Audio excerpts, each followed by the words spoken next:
Hello, everybody. Welcome to our second edition of the Mountain Movers online classroom. So this week, the teacher that is hosting is me, in case you can't tell. And this is a message that Tony wanted me to tell everybody. I talked to her last night about some things, and she just wanted to make everybody know that we love you all so much. We are still here for you. If you need something, don't be afraid to text us, call us, whatever. We are still here to help you if you need it, and whatever that may be. We do miss you all so much. We hope to see you very soon. And I am bringing a devotion this evening, and a couple of games are all going to be mixed into it. So go ahead and grab your Bible if you have one with you. Sit down with your friends and family, and we will get started in a couple of seconds here. I'm going to get a drink of water and get my notes up, and we'll get started. I am recording this from my computer, so if it looks a little weird, I am sorry. Okay, so like I said, this is a crazy situation. If there's anything that we can do to help you, we totally want to do that. And Tanya wanted to provide some normalcy in this crazy situation by doing a face-to-face lesson or a recording. So over the next couple weeks, you will be seeing other teachers doing this as well. So I also wanted to give a little introduction about myself. So I'm Mr. Austin. I teach the 1st to 4th grade class with Anita Clayton. I've been doing this the past 5 years. I have filled in for the older classes, so I have taught all of the age groups, so I feel like I am capable of doing a message for everybody. So like I said, I want to do this devotion here. There's going to be a couple of games sprinkled into it as well, so we're going to go ahead and get started. So I do promise to keep it quick. I've been known in my classroom to be a little long-winded. I don't want to waste your time because time is very important, and it is important to keep track of your time. So it is time to get started, and if you're in my class, you know I love jokes. And on the kids chat, on the Mountain Movers kids chat, I go on there every once in a while and post random jokes. So I do have to fit in a joke here, and here is the joke. What is the best time to see your dentist? I'll let you think about that for a little bit. What is the best time to see your dentist? 2:30. I know that might be a little cheesy, but I like cheesy jokes. I'm trying to find the humor in this crazy situation. So, in case you haven't figured it out yet, this lesson is going to be about your time. And the devotion is called God's Time is Prime Time. Okay, so let's backtrack a couple months ago. So many Americans had lots and lots and lots and lots and lots and lots of activities, okay? But we did not have enough time to complete them whatsoever. Many of us, we had school, we had to work, we had homework, we had family time, we had sports practices, we had sporting events, we had dentist appointments, doctor's appointments, dinner, laundry, of course, TV watching. We got to get our favorite TV series in there. Facebook surfing. You know, we got to see that latest celebrity edition and that latest post from everybody. Okay? So, many of us, especially me included, would have loved to extend the day to meet our needs, you know. But unfortunately, that option didn't exist. You know, we can't add time to a 24-hour day. We physically can't add time to it, make it, say, 26 hours or 28. We can't do that. That was decided long ago. But instead, to accommodate this, you know, we could stay up late to access into the night hours, you know.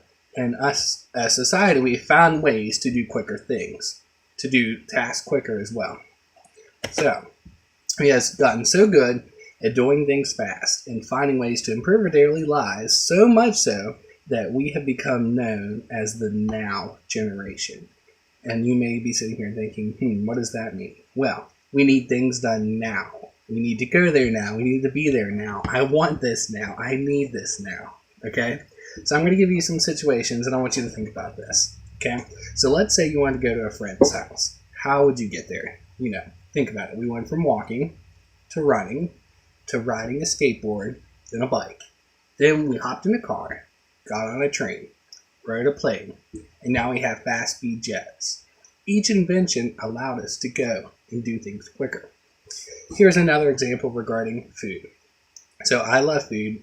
Many of you know me, I love food, okay? So, and my favorite fast food restaurant is Chick-fil-A. And of course, I love their chicken nuggets. So, If you're a chicken nugget fan like me, the story will totally make sense to you. So, here's a story from my own personal life. So I was hungry. It was probably about 12:30. I was watching The Masked Singer. It was a recording from it. And I thought, I'm starting to get hungry. And it dawned upon me. We had chicken nuggets in the freezer. Okay? So I'm like, okay, perfect. I'll go out and grab the chicken nuggets. I pull them out of the freezer, sorry. And I got on the back. And it said, cooking option A. So, cooking option A said that I can put 15 nuggets in the microwave for about 2 minutes and 30 seconds, and then you can eat them after that. And I thought, perfect. I'm hungry. My stomach's growling. Let's do that. It's super quick, and it will be good. And then someone told me to keep reading, and then it said option B. It said, option B. For better cooking results... Sorry, my little sister came in. Hi, Brooklyn. No, it's okay. Sorry, I figured some interruptions would happen. It's okay. So, back to my chicken nugget story. So, it said option B, and it said for better results, use the oven. Preheat the oven to 375. Cook the nuggets for 15 minutes, and you can eat them when they're done. And it said in parentheses, this option will make the nuggets crispier and juicier. And then the real chicken nugget lover in me thought, those nuggets will be a lot better in the oven, but it will take twice, if not triple, the amount of time and the prep work. And then the question I had to ask myself, is waiting those extra minutes worth the reward of the crispy perfection? Okay, so I don't know about you, but most of us would have thrown them in the microwave, and that's exactly what I did. I figured, you know what? It's not worth the time in my situation. So I put the nuggets in the microwave, just like the time said, pulled them out after 2 minutes and 30 seconds, and they were terrible. I don't know if it was the brand, I don't know if it was the microwave or what, but they were terrible. So then the next day, I thought I'd try it again with the oven. And I kid you not, they were perfection. Not as good as Chick-fil-A, but they were pretty close. So that is just another example of sometimes doing things quicker isn't always the best way. Sorry, my nose is itching there. Okay, so let's fast forward to now a little bit. So the coronavirus is giving us nothing but time in our days. We are now forced to stay home, and we can't really go outside into the world. You know, we can't go to restaurants, we can't go to the movies, we can't go to school, things like that. Okay? So, I don't know about you, but during this time, I have found many new ways to waste time that I didn't have before. You know, now that my job has been shut down and college has moved to online. Such as binge watching my favorite TV shows, like Worst Cooks in America, anything on the cooking channel. Okay? And I've also found new TV shows to get into. Play games with my siblings or my family members. You know, advance further in Candy Crush. Going to explore the 17 acres in my backyard.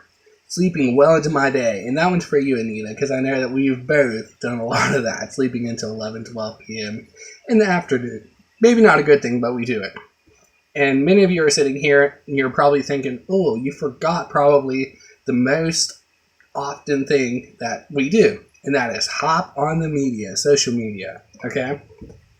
So, however, during this time when you hop on social media, it's not pretty positive. It's not really good. And when we get on it now with this virus, all we see is the panic and the mass chaos all around us. So, why do we turn to that media to begin with? You know, most of us, it's because we were waiting for that one bit of good news. The cure, new medicines, technology. Maybe, just maybe, there's lowering case rates. However, we're barely seeing that. We don't see that all around us. Instead, the news reporters and the agencies love to draw into that negativity. Okay, we have to be careful with that because it will consume us. And I see a wonderful Facebook post a couple of days ago from one of my friends, and I'm just going to paraphrase it here because I can't remember it, to remember it word for word, but it says something along these lines. It said, COVID-19 has the power to destroy you mentally way before it ever touches you physically. Find your peace and focus on God, then your family, not the chaos beyond your home. And I thought, you know what, that is a pretty good post. You know, it's true as long as you practice your social distancing, you know, wash your hands, that sort of stuff. If you stay home, most likely, and if everybody else in your house stays home, you're not going to get that virus. However, it might touch you mentally way before physically. You get depressed when you get on the media. You get sad because that's all you see. You see the negative, and then the negative becomes a part of us. Okay, and we cannot let it do that.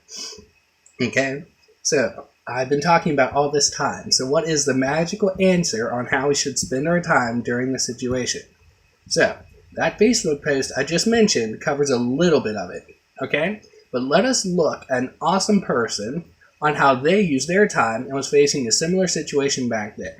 Okay, so right now I'm going to pause for a little bit, and I want you to grab your Bibles, okay, and open up to Genesis 6. So I'm going to let you do that now while I grab another drink.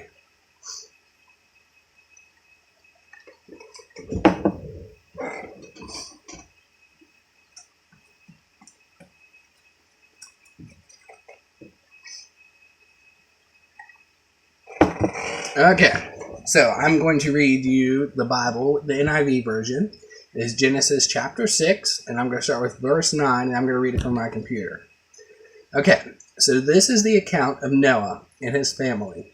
Noah was a righteous man, blameless among the people of his time, and he walked faithfully with God. Noah had 3 sons. They were Shem, Ham, and Japheth. Now the earth was corrupt in God's sight and was full of violence. God saw how corrupt the earth had become, for all the people on earth had corrupted their ways. So God said to Noah, I'm going to put an end to all of the people, for the earth is filled with violence because of them. I'm surely going to destroy both them and the earth. So make yourself an ark of cypress wood. Make rooms in it and coat it with pitch, or tar if you don't know what pitch is inside and out. This is how you are going to build it. The ark is to be 300 cubits long, 50 cubits wide, and 30 cubits high. Make a roof for it, leaving below the roof an opening 1 cubit high all around. Put a door in the side of the ark and make it lower, middle, and upper decks. I'm going to bring flood waters on the earth to destroy all life under the heavens. Every creature that has breath in it, everything on earth will perish. But I will establish my covenant with you, and you will enter the ark, you and your sons and your wife, and your sons' wives with you. So, I'm going to pause right here, and I want you to think of this. Noah has a safe place to ride out the flood. Okay, so think of this as our pandemic now, but back then. Okay, so we have our homes. That is Noah's ark for the time being. Okay, we have prepared it. God has given Noah these instructions to ride out the flood, and the CDC or other organizations have given us instructions on how to get through this quarantine. Okay, so that's what I want you to be thinking about as we go forward, that this is Noah's quarantine. Okay, so let's continue. Verse 19.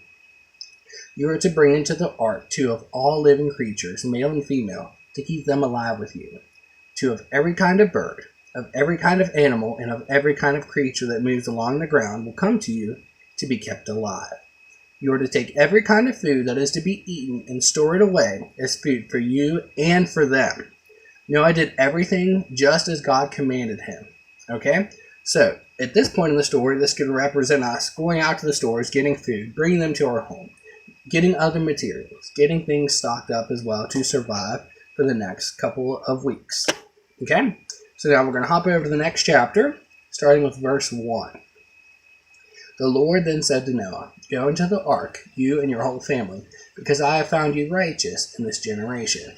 Take with you 7 pairs of every kind of clean animal, a male and its mate, and take with you 7 pairs of every kind of clean animal, a male and its mate, and also 7 pairs of every kind of bird, male and female, to keep the various kinds alive throughout the earth.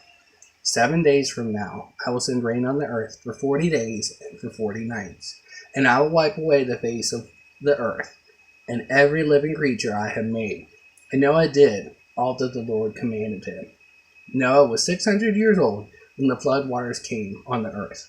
And Noah and his sons and his wife and his sons' wives entered the ark to escape the waters of the flood.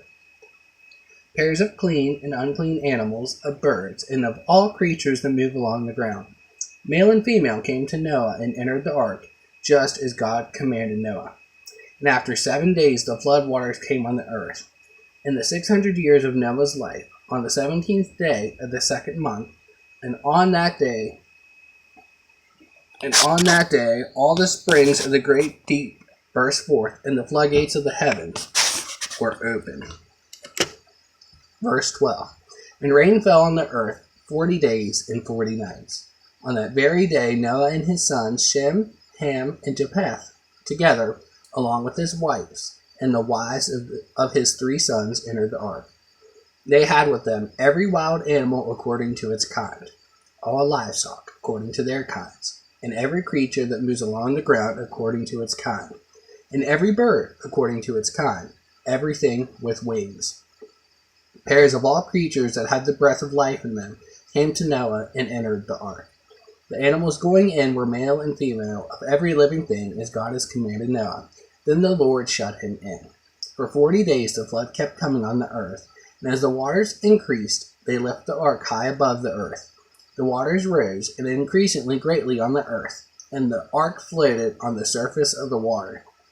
They rose greatly on the earth, and all the high mountains under their entire heavens were covered. The waters rose and covered the mountains to a depth of more than 15 cubits. Every living thing that moved on the land perished. All the birds, the livestock, the wild animals, all the creatures that swarmed over the earth, and all mankind. Everything on dry land that had the breath of life in its nostrils died. Every living thing on the face of the earth was wiped out. People and animals and the creatures that move along the ground, and the birds were wiped away from